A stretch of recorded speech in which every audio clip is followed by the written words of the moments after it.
Mga kaibigan, ayon po sa kalooban ng Diyos, paano po natin matutulungan ng tao na magtamo ng kaligtasan? Ganito ang pagtuturo naman sa atin ng banal na kasulatan, mga kaibigan, sa isang online translation po ng Biblia sa Juan 4:36. Ganito po ang ating mababasa.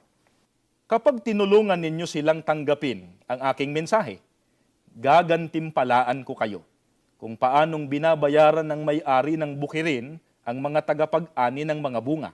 Dahil sa inyong gawain, ang mga tao ay magtatamo ng buhay na walang hanggan. Ipinagbibigay alam ko na sa mga tao ang mensahe ng Diyos. Yun ay tulad ng isang tao na nagtatanim ng mga binhi. Tutulungan ninyo ang mga tao na tanggapin ang aking mensahe.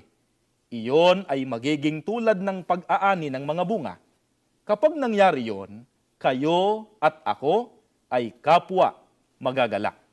Ayon po sa ating Panginoong Kristo, kailangan nating tulungan ang tao na tanggapin ang kanyang mensahe. Paano po magagawa yon o matutugunan yon ng isang hinirang ng Diyos, kapatid na ron? Sinagot din po sa talatang ating binasa, mga kaibigan, kailangang ipagbigay alam sa mga tao ang mensahe ng atin pong Panginoon Diyos. Kaya sa ibabaw po ng lahat ng mga pagtulong na ginagawa po natin sa ating kapwa, ito po ang lalong sinisikap na matupad ng mga kaanib po sa Iglesia ni Cristo, ang maipaalam at matanggap ng tao ang mensahe po ng ating Panginoon.